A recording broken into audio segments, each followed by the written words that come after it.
প্রিয় শিক্ষার্থীবৃন্দ, সবাইকে মাহে রমজানের শুভেচ্ছা। মাহে রমজান এবং লকডাউন, তোমরা ঘরে বসে আছো, তাই বঙ্গবাসী মাধ্যমিক বিদ্যালয়ের পক্ষ থেকে চলো আমরা মাল্টিমিডিয়া ক্লাসরুমে ফিরে যাই। আজকে তোমাদের অষ্টম শ্রেণীর বাংলা বিষয় নিয়ে আলোচনা করব। চলো আমরা মাল্টিমিডিয়া ক্লাসরুমে ফিরে যাই। সবাইকে বঙ্গবাসী মাল্টিমিডিয়া ক্লাসরুমে স্বাগত। আমি মোহাম্মদ দেলোয়ার হোসেন, প্রধান শিক্ষক, বঙ্গবাসী মাধ্যমিক বিদ্যালয়। আমরা আজকে বাংলা পদ্য নিয়ে তোমাদের সঙ্গে আলোচনা করব।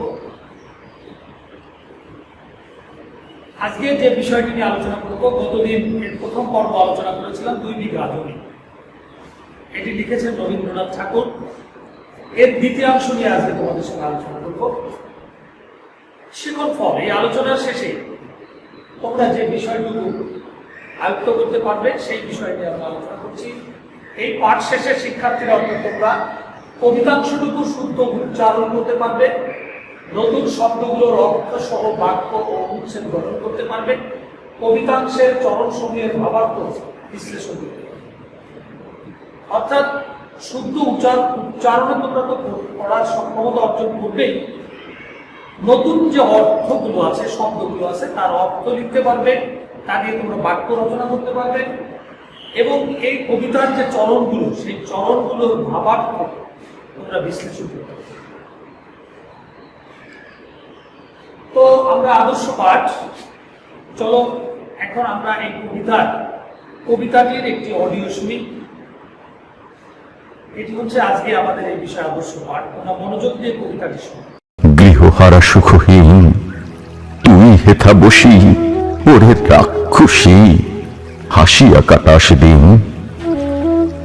ধনীর আদরে গরব না ধরে, এতই হয়েছ ভিন্ন, কোনখানে লেশ নাহি অবশেষ সেদিনের কোনো চিহ্ন। কল্যাণময়ী ছিলে তুমি ওই ক্ষুধাহরা সুধা রাশি, যত হাসো আজ যত করো সাজ, ছেলে দেবী বলে দাসী। বিদীর্ণ হিয়া ফিরিয়া ফিরিয়া চারিদিকে চেয়ে দেখি, প্রাচীরের কাছে এখন যে আছে সেই আম গাছ। একই বসি তার তলে, নয়নের জলে শান্ত হইল ব্যথা। একে একে মনে উদিল স্মরণে বালককালের কথা। সেই মনে পড়ে জ্যৈষ্ঠের ঝড়ে রাত্রে নাহিক ঘুম, অতি ভোরে উঠি তাড়াতাড়ি ছুটি আম কোড়াবার ধুম। সেই সুমধুর স্তব্ধ দুপুর পাঠশালা পলায়ন, ভাবিলাম হায় আর কি কোথায় ফিরে পাবো সে জীবন। সহসা বাতাস ফেলি গেল শ্বাস, শাখা দুলাইয়া গাছে, দুটি পাকা ফল লোভিল ভূতল আমার কোলের কাছে। ভাবিলাম মনে বুঝি এতক্ষণে আমারে চিনিল মাতা, স্নেহের সে দানে বহু সম্মানে বারেক ঠেকানো মাথা। হেনকালে হায় জমদূত প্রায় কোথা হতে এলো মালি, ঝুঁটি বাঁধা উড়ে সপ্তম সুরে পাড়িতে লাগিল গালি। কহিলাম তবে আমি তো নীরবে দিয়েছি আমার সব, দুটি ফল তার করি অধিকার, এত তারি কলরব। চিনিল না মোরে, নিয়ে গেল ধরে কাঁধে তুলি লাঠি গাছ। বাবু ছিপ হাতে পারিষদ সাথে ধরিতেছিলেন মাছ। শুনি বিবরণ ক্রোধে তিনি কন, মারিয়া করিব খুন। বাবু যত বলে পারিষদ দলে বলে তার শতগুণ। আমি কহিলাম শুধু দুটি আম, ভিক মাগি মহাশয়। বাবু কহে হেসে, বেটা সাধু বেশে পাকা চোর অতিশয়। আমি শুনে হাসি, আঁখি জলে ভাসি। এই ছিল মোর ঘটে, তুমি মহারাজ হলে আজ আমি আজ চোর বটে।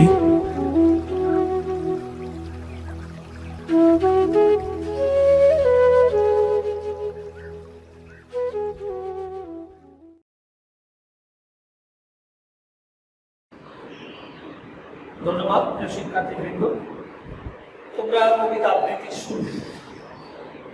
এখন আমরা সরব পাঠে যাব। তোমাদের সামনে বই আছে, তোমরা 5 মিনিট সবাই মনোযোগ দিয়ে শেষের অংশটুকু তোমরা শুদ্ধ উচ্চারণ করতে পারো। 5 মিনিট সময়। ধন্যবাদ প্রিয় শিক্ষার্থীবৃন্দ, তোমরা মনোযোগ দিয়ে কবিতাটি আবৃত্তি করেছো। এবার আসো আমরা এই শেষাংশের যে নতুন নতুন শব্দের সাথে পরিচয় করলাম, সেই শব্দের অর্থগুলো জেনে নিই। এখানে আছে গোলা। আমরা দেখতে পাচ্ছি চমৎকার সেই খড় দিয়ে, যে ধানের যে কুটো আমরা বলি, সেটা দিয়ে একটি গোলা তৈরি করে রাখা হয়েছে। অর্থাৎ এই গোলা শব্দের অর্থ হচ্ছে শস্য রাখার মাড়াই বা আড়ত। আমরা সারা বছরের খাদ্যশস্য যে জায়গাটায় আমরা মজুত করে রাখি এবং যে ঘরটায় রাখি সেটাই হচ্ছে গোলা। গ্রামাঞ্চলে ধান যেখানে রাখা হয় সেটাকে আমরা বলি গোলা। এরপরে উড়ে, আমরা এখানে দেখতে পাচ্ছি ভারতবর্ষের একটি মানচিত্র। সেখানে উড়ে মানে উড়িষ্যা, ভারতের উড়িষ্যা বা ওড়িয়া দেশের লোক। এই উড়িষ্যার লোকদেরকে বলা হচ্ছে উড়ে। ত্রিশাতুর, আমরা দেখতে পাচ্ছি যে একটি শিশু ধান খেতে যে পানি দেওয়া হচ্ছে সেখানে সে পানি পান করছে, অর্থাৎ শিশুটি তৃষ্ণার্ত বা পিপাসার্ত। এখানে ত্রিশাতুর বলতে বোঝানো হয়েছে পিপাসা বা তৃষ্ণায় কাতর। আরেকটি নতুন শব্দ প্রহর। আমরা এখানে একটি ঘড়ির কাঁটা দেখছি, সেখানে আমরা দেখছি 12টায় একটি কাঁটা উল্লেখ করেছে, আবার 3টায়, অর্থাৎ 3 ঘন্টা কাল এখানে দেখানো হয়েছে 3 ঘন্টা পর। এই যে 3 ঘন্টা অন্তর অন্তর, এটাকেই বলা হচ্ছে প্রহর। পরিষদ, পরিষদ মানে আমরা এখানে জানি যে এটা হচ্ছে মোসাহেব বা তোষামতকারী। আমরা দেখতে পাচ্ছি একজন এসে তার বসের হাতে চুম্বন করছে, তার নিচে পায়ে হাতে সালাম করতে শুয়ে কদম কুচি করছে অহেতুক, মানে তার যেটা প্রাপ্য তার চাইতে অতিরিক্ত দেয়া, তোষামতি করা, এটাই হচ্ছে পরিষদ। লোভী, আমরা এখানে দেখছি লোভী মানে লাভ করল, লোভিল মানে লোভিল মানে লাভ করল, পেল, প্রাপ্তি হল। এবার চলো আমরা একক কাজ করি। তোমরা সবাই খাতায় লিখে নাও। উপরের যে ছবিটি, এই ছবিটি ভালোভাবে দেখো এবং নিজের শৈশবের স্মৃতি নিয়ে 5টি ভাগ করো। আমরা এখানে দেখতে পাচ্ছি একটি শিশু, সে ঝড়ের পরে সে গাছের নিচে মনের আনন্দে আম কুড়াচ্ছে। এই ছবিটি দেখে তোমাদের বাল্য স্মৃতি মনে করে তোমরা প্রত্যেকেই 5টি বাক্য নিজের খাতায় লিখে রাখো। ধন্যবাদ, তোমাদের লেখা শেষ হয়েছে। এটি পরবর্তীতে তোমরা তোমাদের শ্রেণী শিক্ষককে দেখাবে। আমরা এখানে দেখছি যে কবিতার লাইনগুলো আমরা করি। 2 দিন পরে দ্বিতীয় প্রহরে প্রবেশিত নিজ গ্রামে, কুমোরের বাড়ি দক্ষিণে ছাড়ি রথতলা করি বামে, রাখি হাট খোলা মন্দির গোলা মন্দির করি পাছে, ত্রিশাতুর শেষে পৌঁছিল এসে আমার বাড়ির কাছে। অর্থাৎ 2 দিন পরে দ্বিতীয় প্রহরে সে তার নিজ গ্রামে প্রবেশ করল।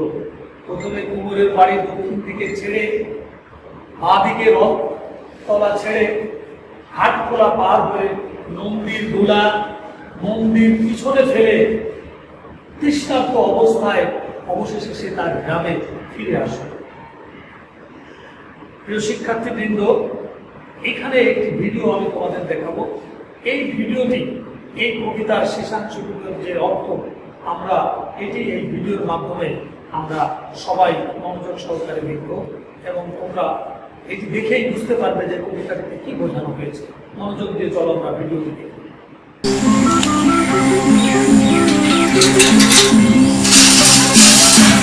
Thank you. নমো নমো নমো সুন্দরী মম জননী জন্মভূমি। তুই আছিস, তুই এখনো আছিস।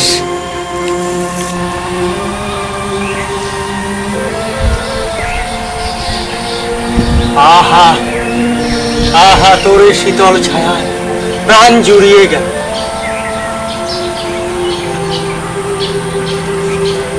মনে পড়ে জ্যৈষ্ঠের রাতে, সেই ছোটবেলায় যখন আকাশ বাতাস কাঁপিয়ে ঝড় আসতো।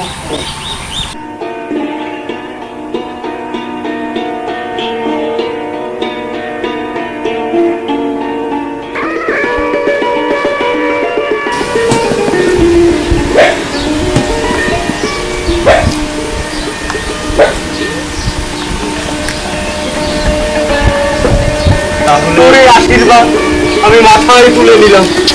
আরে বেটা, তুই আম চুরি করেছিস? হ্যাঁ, তুই জমিদার বাবুর জমি থেকে আম চুরি করেছিস? না না, চল চল, তোকে আমি এখনই জমিদারের কাছে নিয়ে যাবো। না না, আমি আম চুরি করিনি, বিশ্বাস করো আমি আম চুরি করিনি। এই জমি একসময় আমারই ছিল। নিশ্চয়ই আমাদের কর্তাবাবুর হাত ভীষণ পয়া, উনি যেদিকে ছিপ ফেলো না কেন একটা না একটা মাছ লাগবেই। হ্যাঁ, কেন্নাময় হুজুর, আগে হুজুর, এই বেটা আপনার বাগানে ঢুকে আম চুরি করছিল। এই দেখুন হাতে এখনো আম আছে। আমি পাকড়া করতে বলে কিনা, এটা আমার জমির ফল, তাই আমি নিচ্ছি। কর্তা বাবু, এ তো দেখছি কম নয়। তুই আমার বাগানে ঢুকেছিলি? কি হলো, কথা বলছিস না যে? বেটা, ঘুঘু দেখেছ? হ্যাঁ, এই ভাব দেখনি? দ্বিতীয়বার যদি তুই আমার বাগানে ঢুকিস, তোর পা আমি ভেঙে ফেলবো। এই বুঝলেন কর্তাবাবু, এইসব ছেচড়াচুরকে একেবারে বিশ্বাস করতে নেই।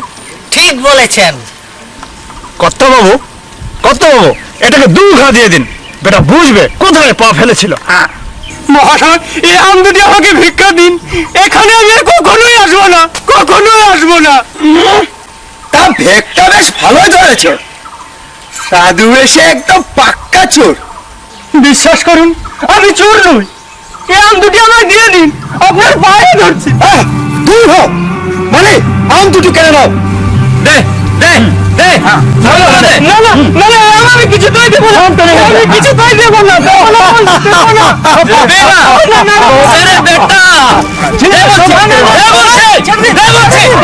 নিয়ে নিলে, আম দুটি নিয়ে নিলে, আমাকে চোর সাজিয়ে হেনস্থা করলে, আমার সর্বস্ব লুটে নিয়ে আপনি সেজেছেন সাধু, সাধু, আর আর আমি হয়েছি চোর, চোর।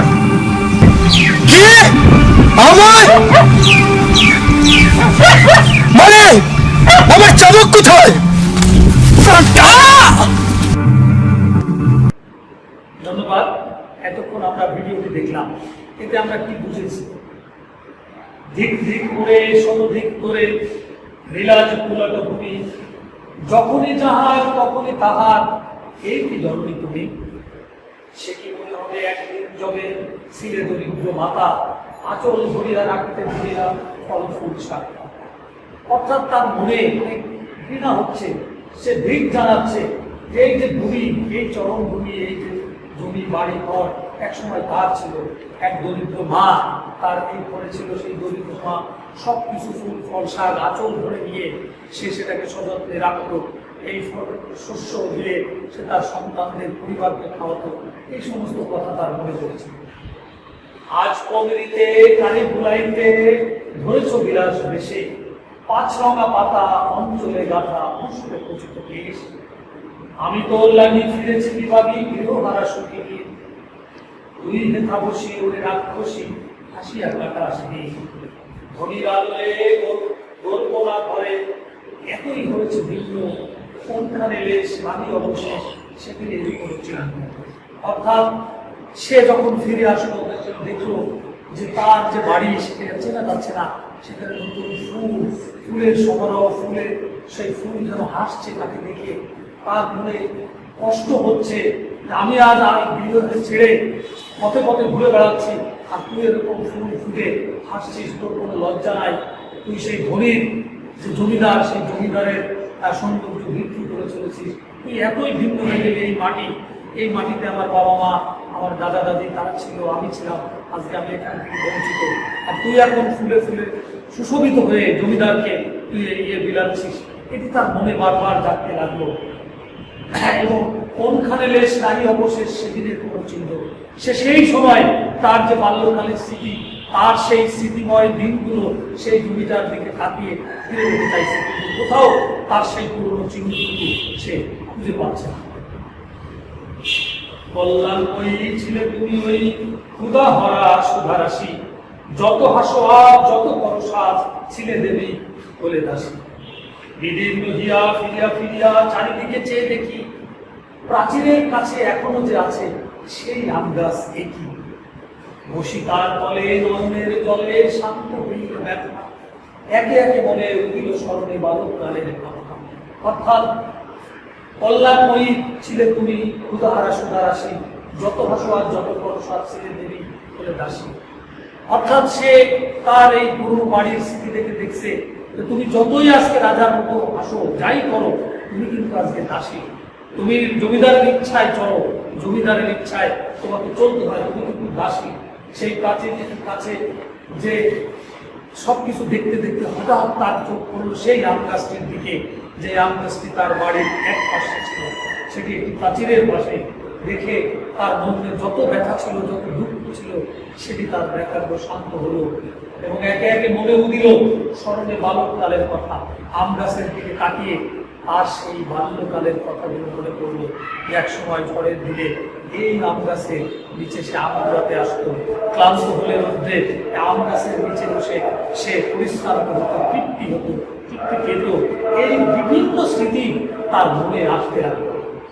সেই মনে পড়ে জ্যৈষ্ঠের ঝড়ে রাত্রে নাহিত ঘুম, অতি ভোরে উঠি তাড়াতাড়ি ছুটি আম কুড়াবার ঘুম। সেই সুমধুর স্তব্ধ দুপুর পাঠশালা পলায়ন, ভাবিলাম ভাই আর কি কোথায় ফিরে পাবো সে জীবন। সহসা বাতাস ফেলে গেল শ্বাস, শাখা দুলাইয়া গাছে, দুটি পাকা ফল রমিল দুলল আমার ফুলের কাছে। সে গাছের নিচে বসে তার সেই পুরনো স্মৃতি মনে পড়লো, যে যখনই জ্যৈষ্ঠের ঝড় আসতো, রাতের বেলা তার ঘুম ভেঙে যেত, ঘুমাতে পারত না, খুব ভোরে দ্রুত উঠে আম গাছের নিচে চলে যেত সে আম কুড়াবার জন্য। কত সময় এই আম কুড়ানোর জন্য ঝড়ের সময় স্কুল পালিয়েছে, সব স্মৃতি তার মনে আসতে লাগলো। এগুলো চিন্তা করতে করতে হঠাৎ দেখা গেল একটা বাতাস বয়ে গেল, কিছুক্ষণের মধ্যেই দুটি ফাঁকা ফল, দুটি পাকা আম তার ভূমিতে পড়লো তার সামনে। এই আম দুটোকে পেয়ে সে হাতে তুলে তার বুকের কাছে টেনে নিল। ভাবিলাম মনে বুঝি এতক্ষণে আমারে চিনিলে মাতা, স্নেহের সে দানে বহু সম্মানে বাড়ি থেকে গেল মাথা। হেনকালে হায় জমদূত প্রায় কথা হতে এলো মালি, ঝুটি বাঁধা উড়ে সপ্তম সুরে বাড়িতে নামিল গালি। আম দুটো পেয়ে সে মনে মনে ভাবলো যে হে মাথা, তুমি আমাকে চিনতে পেরেছ, এই গাছ মনে হয় আমাকে চিনেছে। তাই সে মাটিতে প্রণাম করলো যে তুমি অবশ্যই আমাকে চিনতে পেরে ভালোবেসে আম দুটি কেটে দিয়েছ। যেই সে মনে দেখলো যে ঝুটি বাঁধা সেই যে মালি, সে দৌড়ে এসেছিল, এসে তাকে অজস্র ভাষায়, অকথ্য ভাষায় তাকে গালাগালি করতে লাগলো এবং বলতে লাগলো, তুমি এই আম কেন নিয়েছো, আম তুমি চুরি করেছো। কহিলাম তবে আমি তো নীরবে দিয়েছি আমার সব, দুটি ফল তার করি অধিকার, এত তারিখ করল। চিনিলে না হয়ে নিয়ে গেল ধরে কাঁধে তুলে লাঠি গাছ, বাপুসি হাতে পুলিশের সাথে শনি বিবরণ মধ্যে তিনি কম মারিয়া করিল। সে যখন সেই মালিকে বলল যে আমার তো সব কেড়ে নিয়েছো, এই জমি আমার ছিল, আমি এই গাছের মালিক, আমার বাবা এই গাছটি লাগিয়েছে, এই গাছের ফলই তো আমি নিয়েছি, আমি তেমন কি করেছি। মালি তার কোনো কথাই শুনলো না। সে বলল, না, তুমি এই আম চুরি করেছো, তুমি চোর। সে কি করলো, তাকে জোর করে লাঠি ঘাড়ে করে তাকে ধরে নিয়ে গেল সেই জমিদারের কাছে। তখন জমিদার তার পরিষদদের নিয়ে মাছ ধরছিল বড়শি দিয়ে। সেই তার কাছে যখন নিয়ে গেল, জমিদার শুনে বলল, দাঁড়া বেটা, তুই আম চুরি করেছিস, তোকে খুন করে ফেলবে। বাবু যত বলে, পরিষদ বলে, দলে বলে তার শতদূর, আমি কহিলাম শুধু দুটি আম, দিকি মানি মহাশয়। বাবু কয়ে হেসে, বেটা সাধু বেশে পাকা চরম বিষয়। আমি শুনে হাসি, আঁকি জলে পাশি, এই ছিল মোর ঘটে, তুমি মহারাজ সাধু হলে আজ আমি চোর ঘটে। অর্থাৎ যখনই এই কথাটা শুনলো, বাবু তাকে অকথ্য ভাষায় তাকে বাজে কথা বলতে লাগলো। বাবু যত বলে তার পরিষদ, তার চেলা চামচারা আরো বেশি বলতে লাগলো। বাবু তখন সে বললো, আমি তো চুরি করে নি। বাবু বললো, বেটা সাধু সেজেছো, সাধু সেজে আম চুরি করতে এসেছো। শুনে আমার মনে হলো যে আজকে তুমি মহারাজ, আজকে তুমি জমিদার, তুমি সাধু আর আমি চোর। আজকে আমার সবকিছু থাকতে আমার হকের জিনিস তুমি কেড়ে নিয়ে আমাকে নিঃস্ব করলে। আজ তুমি হলে সাধু আর আমি হলাম চোর। এটি তার মনের ভিতরে বারবার করে যাচ্ছে লাগলো। প্রিয় শিক্ষার্থীবৃন্দ, এবার তোমরা দলীয়ভাবে একটি কাজ করবে। এই প্রশ্নটি তোমরা লিখে নাও। উপেন বিদেশ ত্যাগ এবং সন্ন্যাসী না হয়ে পিতৃভূমিতে থেকে কি কি পাঠ করতে পারতো তা আলোচনা করো। অর্থাৎ উপেনের যখন সবকিছু কেড়ে নিল জমিদার, তখন সে সন্ন্যাসী না হয়ে সে যদি গ্রামেই পড়ে থাকতো, তাহলে এর প্রতিকারের জন্য সে কি কি করতে পারত। এটি তোমরা তোমাদের ভাষায় চমৎকার করে লিখে রাখবে এবং এটি লিখে তোমরা তোমাদের ক্লাস টিচারকে দেখাবে। ধন্যবাদ প্রিয় শিক্ষার্থীবৃন্দ। চলো এবার আমরা কিছু বহু নির্বাচনী প্রশ্নে যাই। এখানে উপেন আমতলা বসে কি ভাবছিল? কবিতার কথা, সপ্তপুরুষের কথা, জমিদারের কথা, বালককালের কথা, কোনটি সঠিক? অর্থাৎ সে বালককালের কথা ভাবছিল আমতলায় বসে। পরিষদ শব্দের অর্থ কি? ভূমিকা, বিলাস, মোসাহেব, ভোজনালয়। এর সঠিক উত্তর হচ্ছে মোসাহেব। এরপরে আরেকটি প্রশ্ন, বাবু যতে বলে পরিষদ বলে তার শতগুণ বলতে কি বোঝানো হয়েছে? এক হচ্ছে বাবু মোসাহেব উপেনের দোষ শতগুণ বাড়িয়ে বলা, সবাই উপেনকে অপদস্থ করে, জনে জনে উপেনের দোষ ছাড়িয়ে করে। নিচের কোনটি সঠিক? আমরা সঠিক উত্তরটি জেনে নেই। এগুলো 1 এবং 3, এই উত্তরটি সঠিক। শিক্ষার্থীবৃন্দ, আমরা এবার তোমাদের জন্য একটি বাড়ির কাজ দেব। তোমরা এই বাড়ির কাজটি লিখে নাও। উপেনের মতো ধনীদের দ্বারা অত্যাচারিত, অত্যাচারী, অসহায়, গরিব মানুষের জন্য সচেতন মানুষের কি কি করণীয় তা 10টি বাক্যে লিখে আনে। অর্থাৎ এই যে ধনীরা যারা উপেনের মতো মানুষকে অত্যাচার করেছে, এই অত্যাচার থেকে বাঁচানোর জন্য তুমি একজন সচেতন মানুষ হিসেবে তোমার কি করণীয়, সেই 10টি বাক্যে তোমরা এটি লিখে আনো। নিশ্চয়ই তোমরা লিখে নিয়েছো। তোমরা এটি চিন্তা করে যে ভিডিওটি দেখলে, কবিতা শুনলে এবং বই পড়ে তোমরা তোমার নিজের ভাষায় এর প্রতিকার 10টি বাক্য তোমরা লিখে আনবে। শিক্ষার্থীবৃন্দ, আমরা এই বিষয়টি নিয়ে 2 দিন ব্যাপী তোমাদের 2টি ক্লাস নিলাম।